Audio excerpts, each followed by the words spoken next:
everyone, we wanted to let you know that this episode is sponsored by the Chicago House of Za.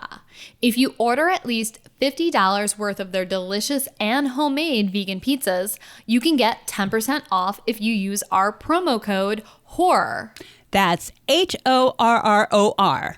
The Chicago House of Za is a family-owned and all-vegan pizza place that unfortunately had to close down because of the pandemic. But they were still able to start a web store and ship their tasty, tasty frozen pizzas nationwide. So I know they would really, really, really appreciate the support. Their website is chicagoveganpizza.com, and you can also find them at Vegan Deep Dish on Instagram. We will include the web link in our show notes. Go get your 10% off with the promo code HORROR. That's HORROR. And now, on to the show. Welcome to Whores Talk Horror. We're not really whores. We just like wordplay. Hello, and welcome to Whores Talk Horror. I'm Sharon. And I'm Melinda.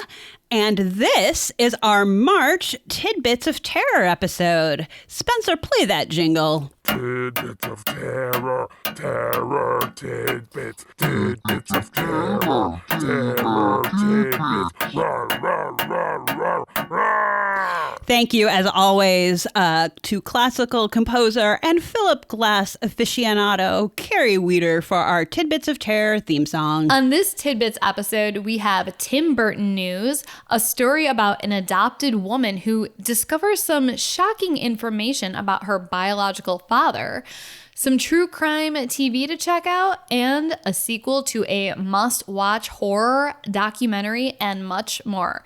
But first, we actually have a corrections corner.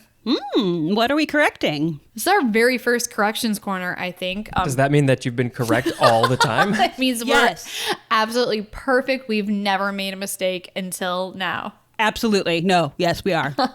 I just contradicted myself. I said, no, yes, we are. We are going to be correcting a little bit about our story we did on the Bell Witch Cave.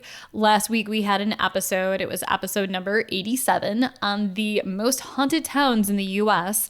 We talked about the Bell Witch Cave in Adams, Tennessee, and Mindy said she didn't like caves, so she probably wouldn't go there, to which I said something like, I don't think it takes place in an actual cave, or there is an actual cave.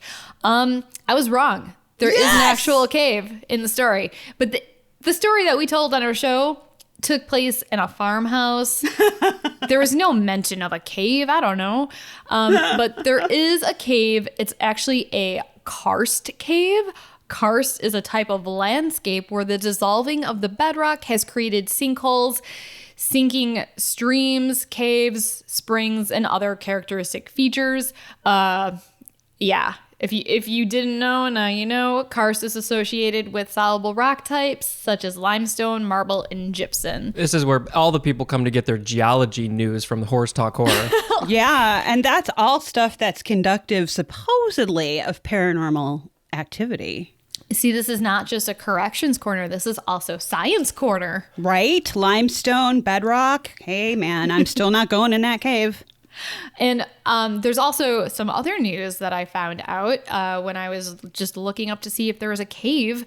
According to occultworld.com, the cave is located near the farmhouse in the center of a bluff overlooking a river.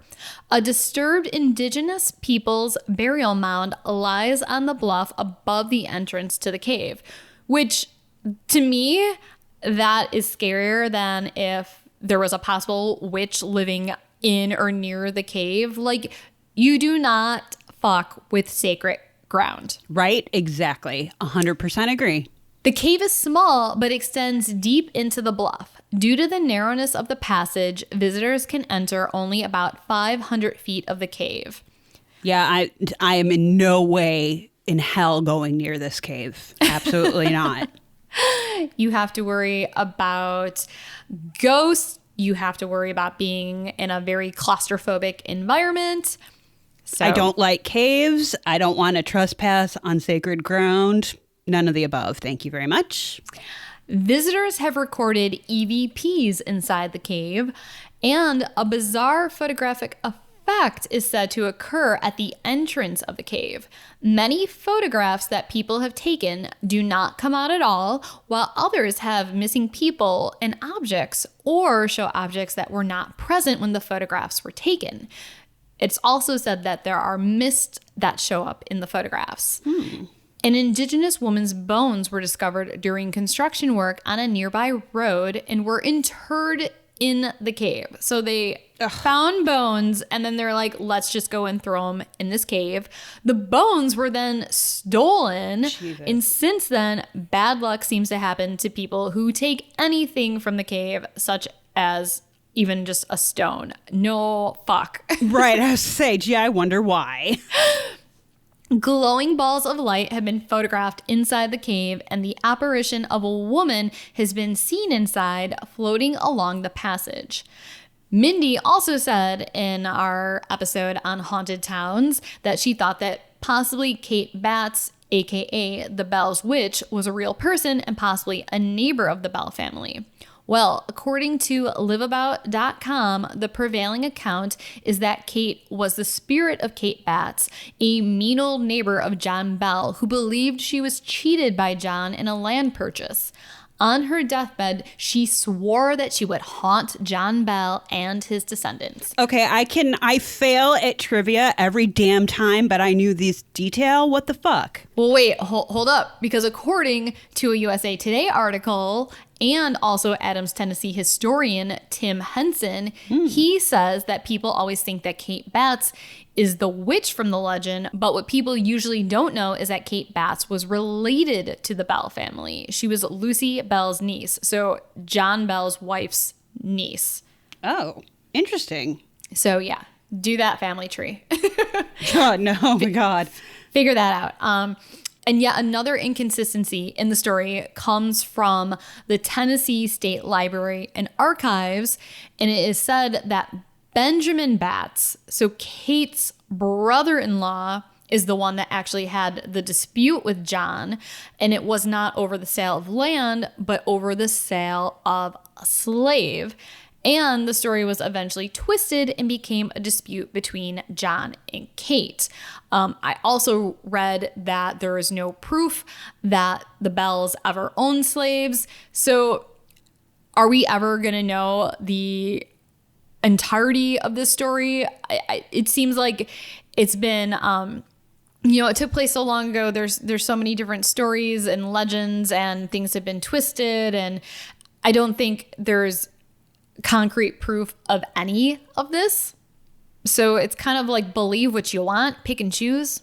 I would probably choose to believe the historian of Adams, Tennessee. I mean, it's a town of 700 people and there's a historian just on this small little town. I'm thinking they have devoted a lot of their life to digging to find the truth through archives and who knows what. So I would say they're the most reliable. As opposed to us just like looking around online and different random websites. There is also a 5-part A&E documentary titled Cursed, the Bell Witch.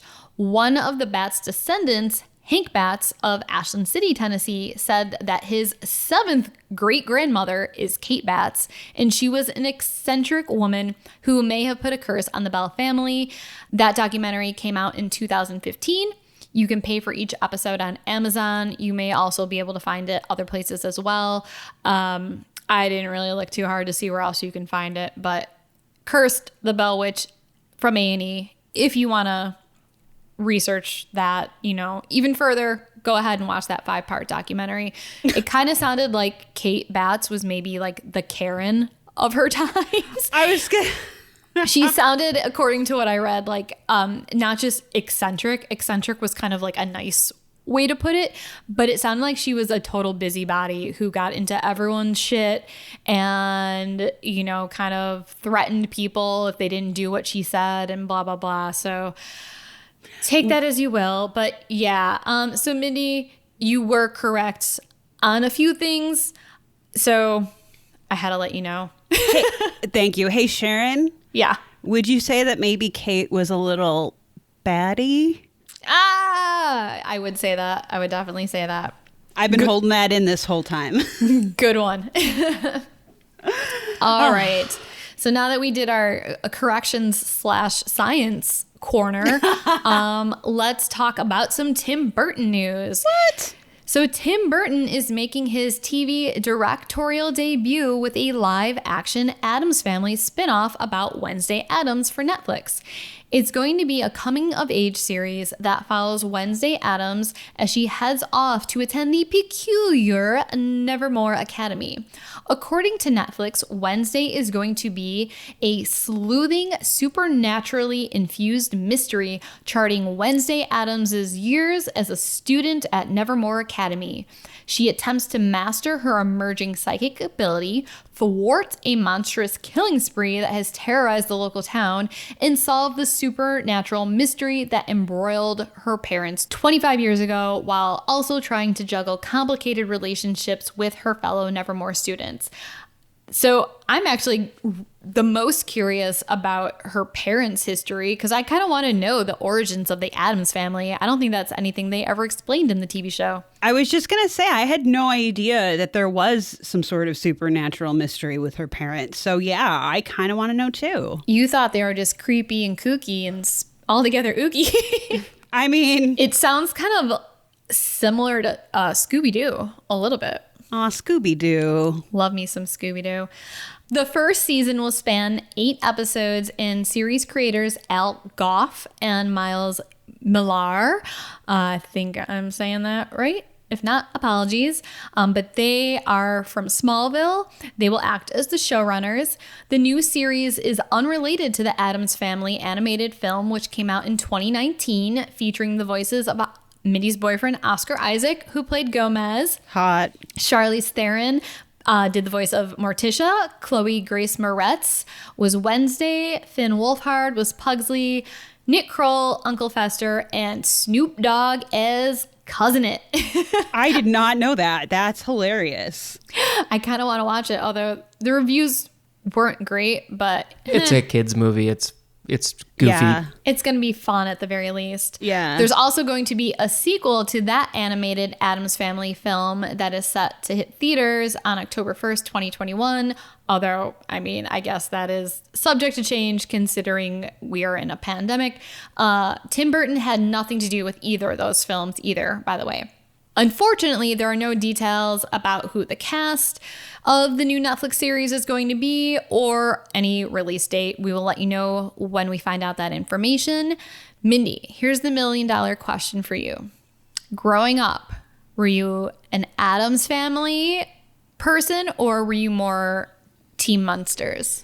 That's a really hard question because we're talking about deciding between. I kind of was a fan of both, but like Sean Astin's dad, or I forget his name, the actor from the Munsters who was in Pet Sematary, and I feel ashamed to say that. I think his name is Fred Gwynn. Yes. Gwynn. Okay. Also, when you were little, did you know that that was Sean Astin's dad? Yes, because my mother. Yes.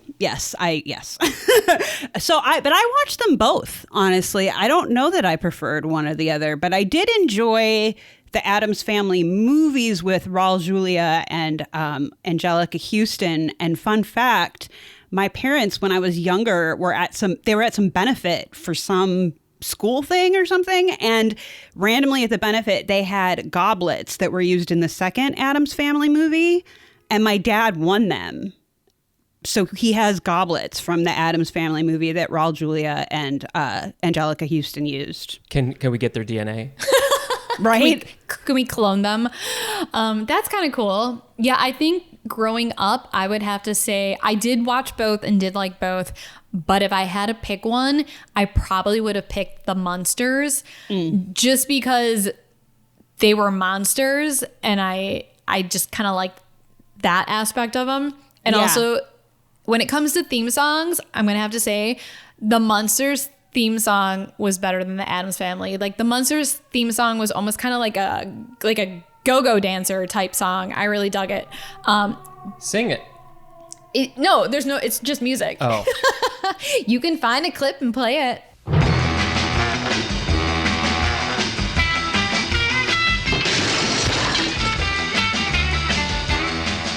Totally go-go dancing over here while that was playing. That was fun. Thank you, Sharon. But when I was older, when I was younger, I don't think I appreciated the Addams Family as much as I did when I was older. I think it's more of a grown-up type show. I think it's, I just have a whole new appreciation for the Addams Family now that I didn't get all that when I was little. And the Munsters, though, they were the ones that had like one daughter who was like normal, right? It was, I think, their niece. Yeah, Okay. which I also kind of thought was cool because I was like, oh, you can have a family of monsters but not be a monster. So I was hoping that maybe I had like some extended family somewhere that I didn't know about that was like part vampire and Frankenstein monster. This does Wolfman. not surprise me whatsoever. I also thought it was super cool that like she also didn't like react to them like they were monsters, like they were just her family. Exactly.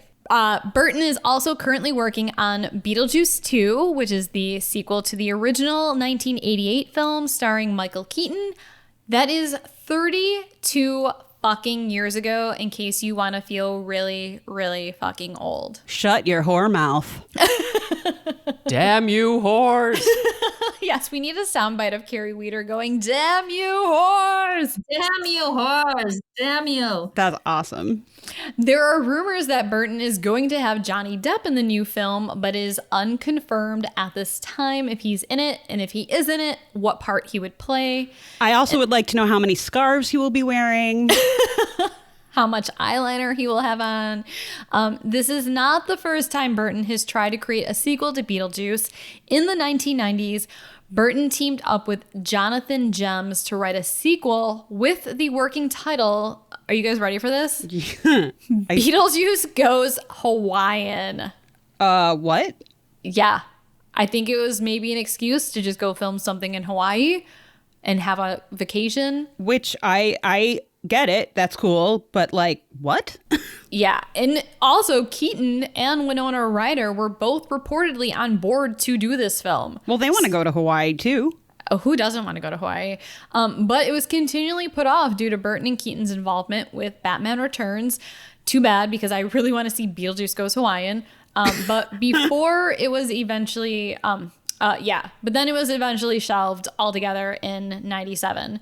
So the new version of the sequel has had a pretty rocky road itself. It was first announced back in 2014. After the announcement, no further details were forthcoming until 5 years later, when Burton broke radio silence on the project to tell USA Today that nothing was happening with the sequel.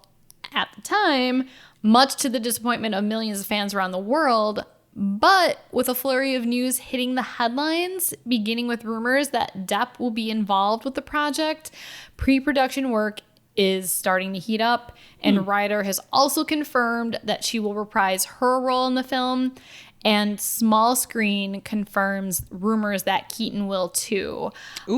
He will be back playing the ghost with the most, so... That's exciting. Yeah. I'm not sure how I feel about Johnny Depp's involvement, but I would love to see Michael Keaton in that role again. And of course, the strange and unusual Winona Ryder. Yes. And also the fact that, like, you know, Winona and Johnny's history together and everything like that. Like, I'm curious to see how the involvement between those two are. And I don't know if she's ever come out to say anything regarding the whole controversy with Depp and Amber Heard and that whole thing. I don't know her opinions on that. And honestly, I don't even know my opinions on that, because it's like he said, she said, and Yeah. I've heard so many things that I believe him, and then I hear things where I'm like, well, I believe her, and I just don't even know what to think. And it's really none of my business anyways, I guess, because I wasn't there. Well, two things. One, I know that Winona Ryder is not on social media at all because I read an interview with her maybe a year or two ago, and they were promoting Stranger Things. What season was that? Like the third season, I think, or whatever they did last. And she was saying that like social media is horrifying to her, and so she wants no part of it. But I don't see her as commenting on anything publicly like that because she tends to be private. But the second thing is, for what it's worth, the movie Mandy Lane, which stars Amber Heard, is actually a really good scary movie. So just throwing that out there. I don't have a bias either way. I haven't seen that film. I think everybody loves Mandy Lane. I'd have to look it up, but she's good in it. But yeah, I have no opinion one way or the other because you're right. We don't know the details. We weren't there, and it's really not our business. But yay for Winona Ryder and Michael Keaton and Beetlejuice. I know. I'm so excited. We just watched Beetlejuice not too long ago with our 10-year-old niece because she had never seen it before. It was like a family movie night. And how did she like it? She liked it. Yay. Start 'em young, people. All right, Mindy. You have a family story to tell us? I do. And it was actually, funny enough, submitted to us by my mom. She sent me this email with a link to the story. And the email just said, maybe this would be something to talk about on your podcast, which I thought was really, really cute that she was thinking of us. And then like maybe an hour or two later, Sharon, you texted me the same link. And so when I finally got around to reading it, my reaction was basically, holy shit. So we're going to talk about this. First of all, Sharon, have either you or Spencer done one of those DNA home test things like 23andMe?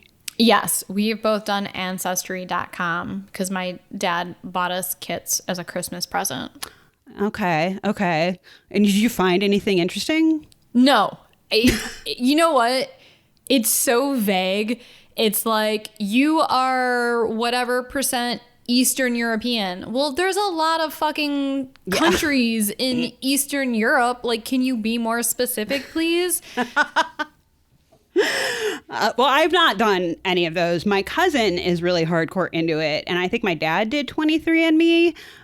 Call me paranoid. I don't like the idea of spitting into a tube and sending off my DNA to wherever. Though, as we kind of discussed with John Lang, just because you're paranoid doesn't mean they're not out to get you, so whatever. But I digress. Where I adopted, maybe I'd feel differently, though. Kathy Gilchrist certainly did. Kathy grew up knowing that she was adopted, and adopted into a wonderful, loving family, actually. But naturally, she always wondered about her birth parents and how different her life might have been had she not been given up for adoption. So in 2017, she went on 23andMe, and when given the option to check the box saying that she'd been adopted and was interested in finding biological siblings or relatives, she checked it. Her response, she got one match, her third cousin, Susan Gilmore, who coincidentally happens to be a successful genealogist who lives in Maine. And Kathy's from North Carolina. So Gilmore had this to say, quote, "We were amazed that we were a lot alike. We both were English majors and we're both teachers." Given her profession, Gilmore decided to help Gilchrist do some further digging into her background and was finally able to track down Gilchrist's father, a man named William Bradford Bishop Jr. And Bishop, it turns out, had been wanted by the FBI since the 1970s. Fun. Yeah. Recalling how she broke the news to Gilchrist, Susan Gilmore said, "Okay, I found your father. All I'm going to do is give you his name." And Gilchrist asked, "Is it someone famous?" To which Gilmore replied, yeah. A lot of people have his face on their walls. What was Kathy's reaction to this news? She says, "I just laughed. We have a great sense of humor in my adoptive family, and I thought, of course my father's a murderer." So I like her attitude. But by now you're probably asking, well, what the hell did he do? Here's a little bit about William Bradford Bishop Jr., which comes straight from his fucking wanted poster, which you can actually view and or download, should you want to do that, directly from FBI.gov. We'll put the link in the show notes. He was born on August 1st, 1936. He's from Pasadena, California. As of 1976, which is when the poster was made, he was considered to be roughly 6'1" and about 180 pounds, white male.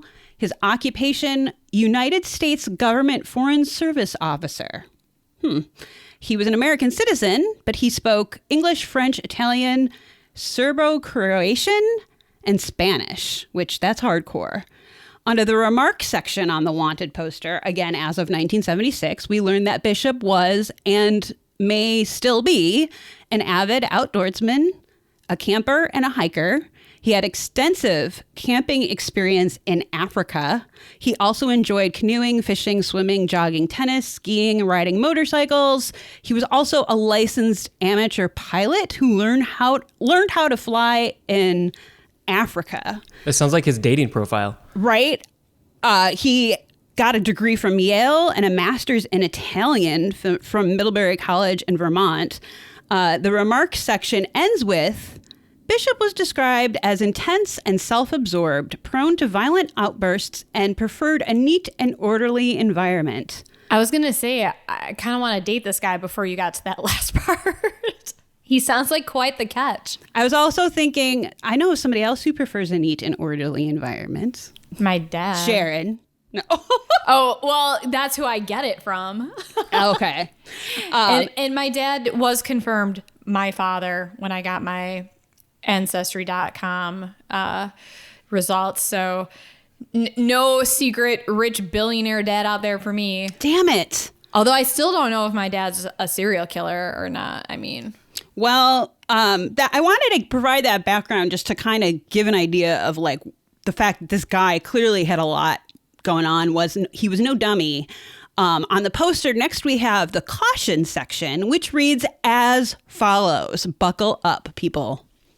William Bradford Bishop Jr. is wanted for allegedly bludgeoning to death his wife, age 37, mother, age 68, and 3 sons, ages 5, 10, and 14, in their Bethesda, Maryland home on March 1st, 1976.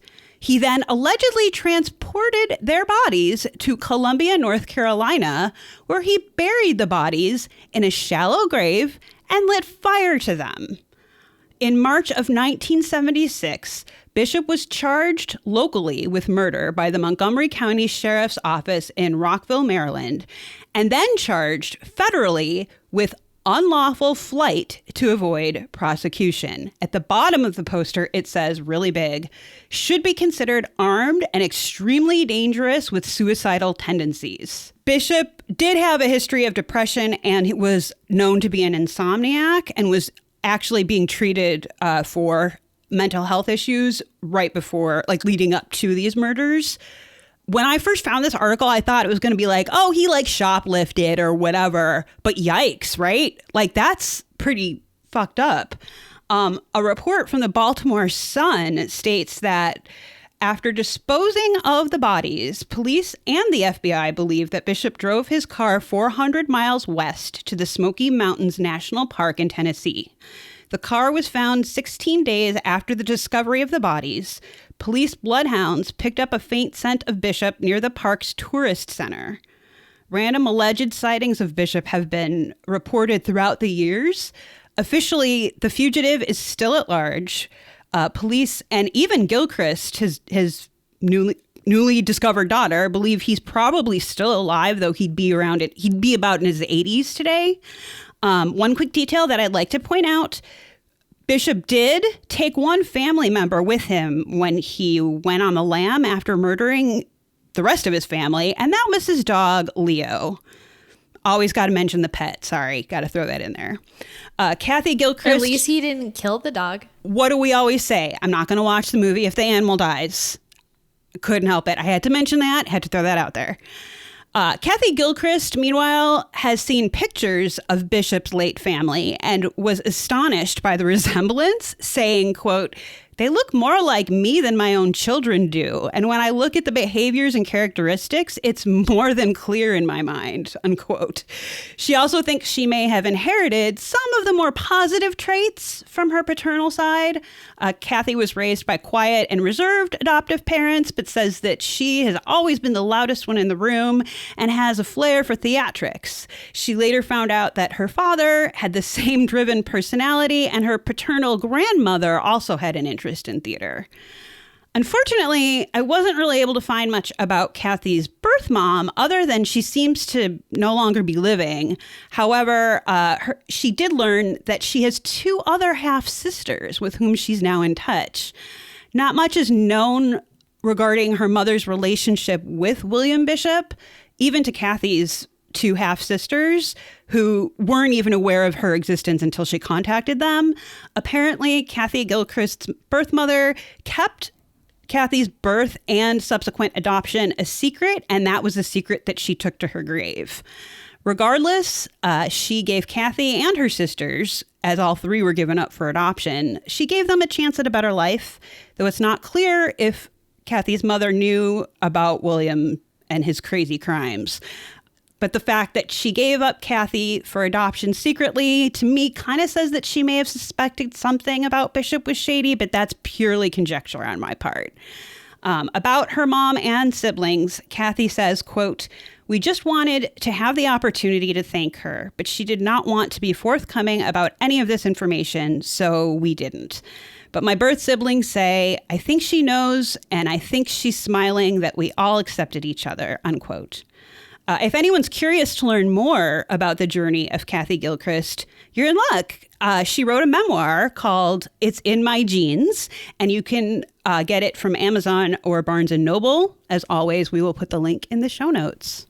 That's interesting. Yeah, my experience with a DNA site is much more underwhelming. I will say, though, I'm not naming any names, but Spencer and I were told a story from someone we know very well who has a friend who did 23andMe or one of these sites and found out that she had some half brothers and sisters and found out that her dad supposedly was having some affairs with his secretaries.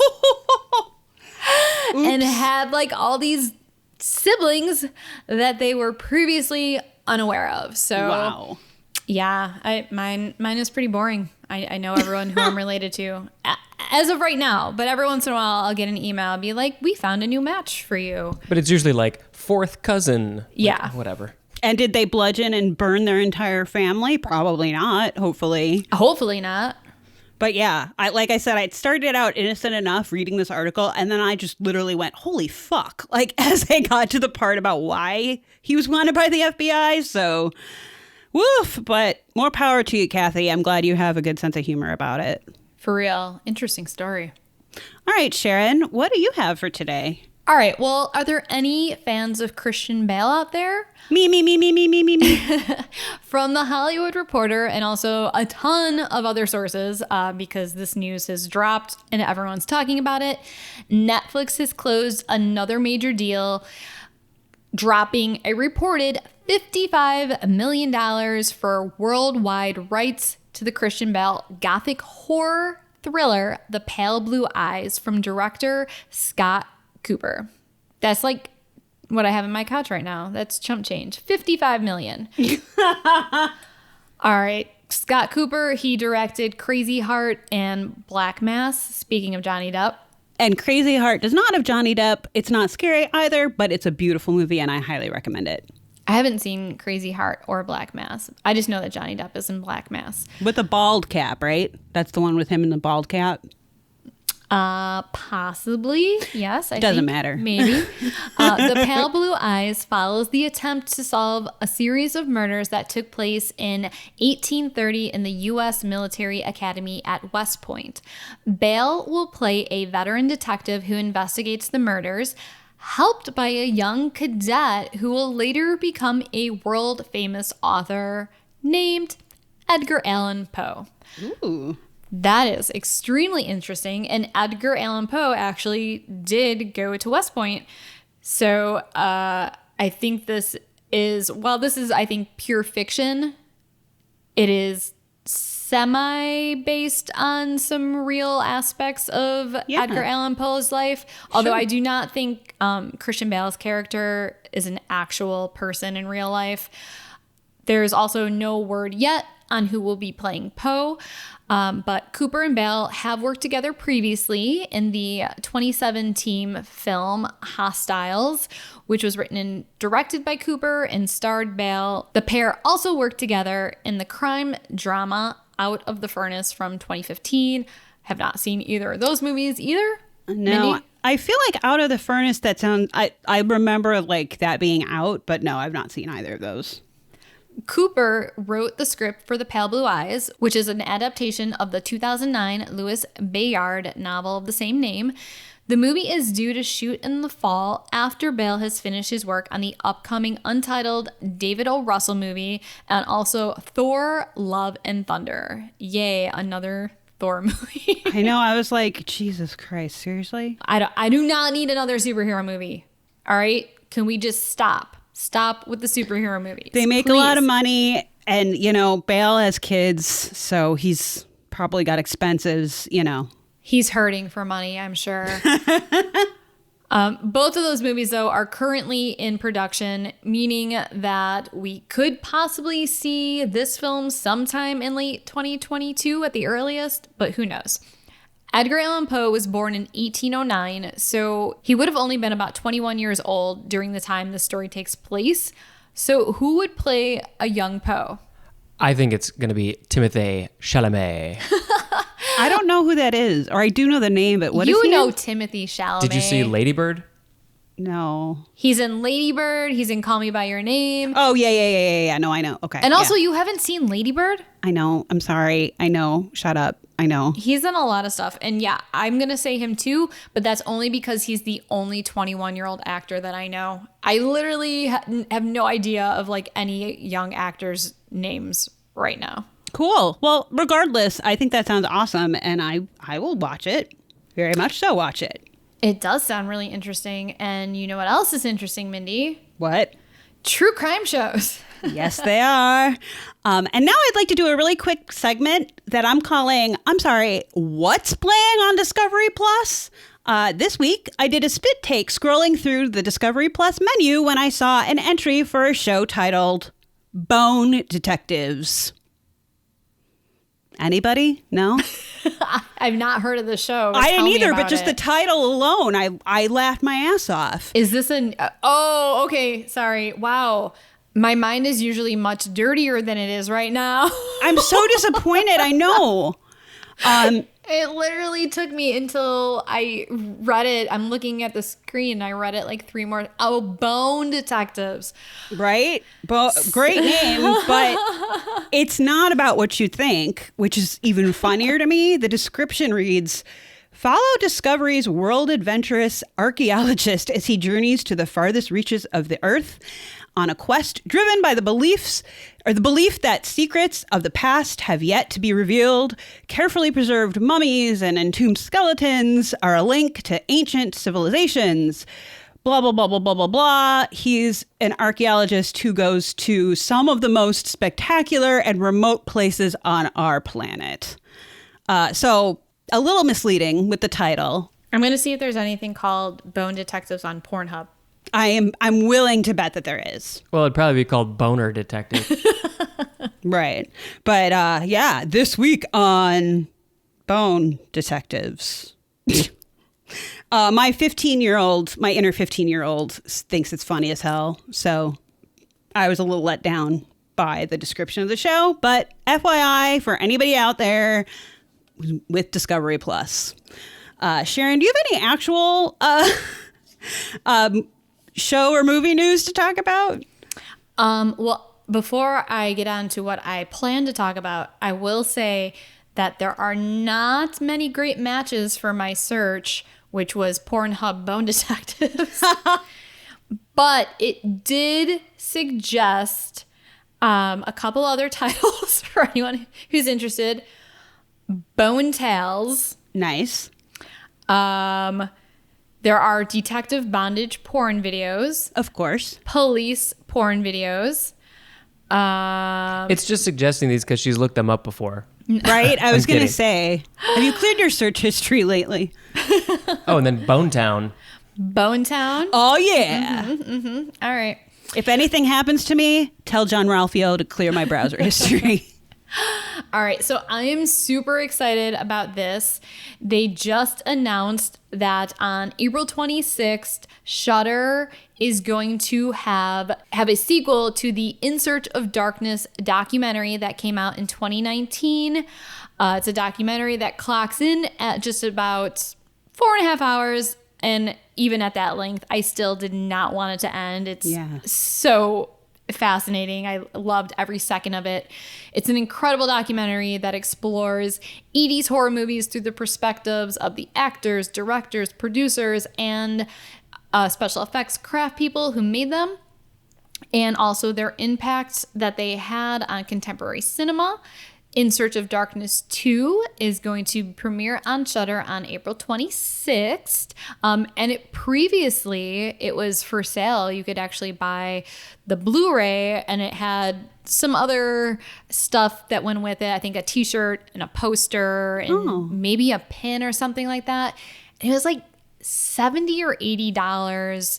And there was a website that was selling it, and it was limited quantities, and I missed out on the first round, and then I saw that they were selling it again when they got more in stock, and I was like, do I want to spend the money on it? I'm like, this has to be on Shudder one day eventually, because the original documentary was. And luckily I didn't spend $80 or whatever, because hey, it's going to be out next month and we can all watch it, and I cannot fucking wait. In Search of Darkness Part 2 dives even deeper into the fabled practical effects decade of the iconic and eclectic 80s horror movies that changed the course of film history. Nice. Packed with over 4 more hours. So I'm going to get a big tub of popcorn and sit down and watch it all in one sitting. It's going to have brand new interviews with legendary horror icons such as Robert Englund, Yes. Nancy Allen, Linnea Quigley, who is from Return of the Living Dead, special effects wizard Tom Savini, who has done special effects for like everything. Part 2 also features 15 new faces alongside 40 plus returning cast members from the original documentary. They're going to delve into more fan favorite titles of your favorite 80s horror movies year by year.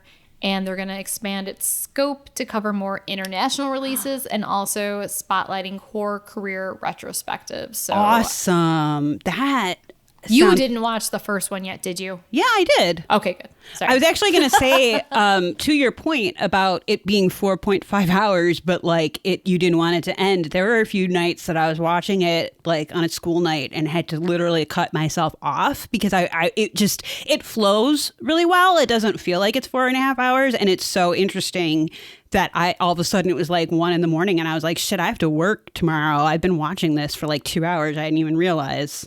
So I'm psyched for the second one. That's awesome.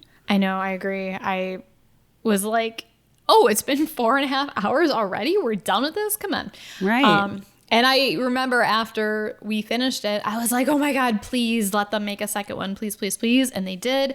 Thank you so much. Don't they have one about science fiction movies too? I think there is one. If it is not out yet, They're working on it. Yes, but they are going to be doing one about 80s science fiction movies, which will also be good, but not as good as horror movies, in my opinion. I mean, obviously, there's people out there that prefer sci-fi to horror. Not me. It'll be interesting to see what kind of crossover there is too, because there sometimes is. Because I know, like Alien, for instance, a lot of people are like, that's horror, and a lot of people are like, that's science fiction, and it's a little bit of both, I would argue. So, 80s science fiction movies and more 80s horror, bring it on, sign me up.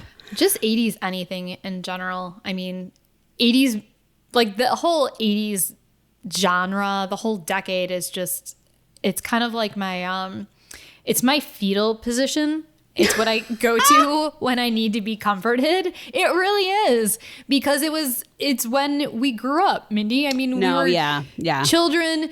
Everything was like so innocent back then, you know.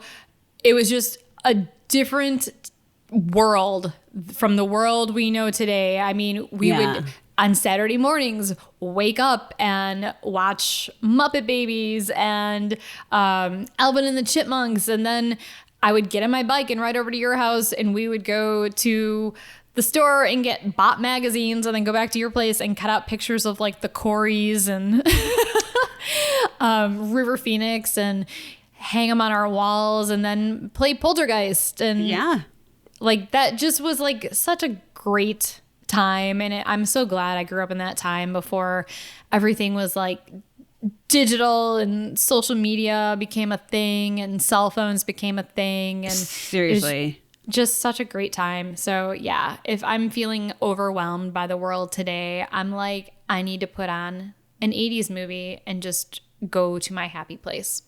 Well, what I sometimes do when I'm in that mood is actually watch a true crime show that is returning. The HLN series How It Really Happened with Hill Harper is back for its 6th season. By the time you hear this tidbit, season 6 will already be up and running. But if you missed the premiere and need to find it on demand or on a streaming service, the 6th season starts Sunday, March 14th with, get this, a 2-hour special I know I won't want to miss. Finding Susan Powell. That's tomorrow. It is in our timeline, but people listening to this in a different timeline might have to go back and find it on demand. But yeah, I'm psyched. I don't know if there will be any new information presented about the Powell case, or if this is just going to be like a fresh look at what happened, but I'll absolutely watch because I'm still totally obsessed. The new 6th episode season will also feature the mysteries of the infamous prison escape from Dannemora, New York, the billion-dollar Bernie Madoff scheme, the shocking death of famed Eagles singer-musician Glenn Frey, the murder of respected Dartmouth professors, and the deadly drama involving the Jenny Jones talk show. Ooh, yeah, I kind of remember hearing about that story, but I don't know the details, so that'll be interesting. I've never seen How It Really Happened, so do I need to watch the first 5 seasons to watch the 6th season? No. Okay. I mean, if you want to, but no, it's just they examine different cases every week. So no, literally not at all. You're much more up on the TV shows, I think, and I'm much more up on the movies that are coming out. I try and put on some of these TV shows, and I don't know, it's a little overwhelming to me because there's just so much out there. Yeah. And then I'll start watching something and be like, I'm not really feeling it. And then I'll put on something else and be like, I'm not really feeling it. So, all right, but I'll check out this series.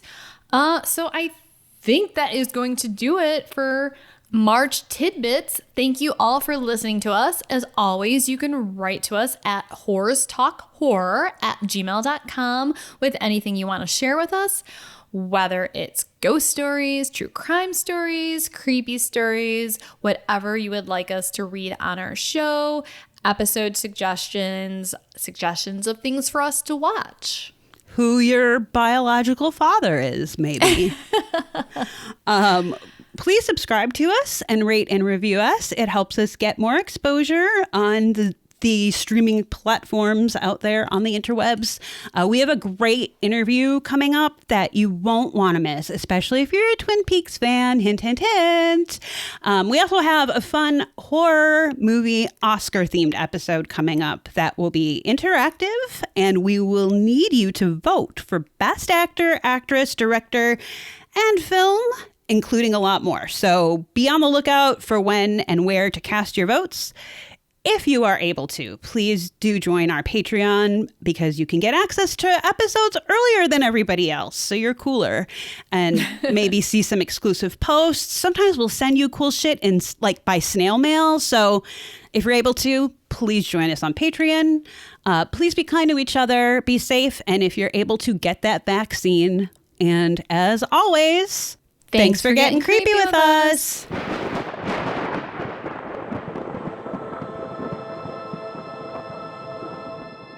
Sharon, you want a beer? Oh my God.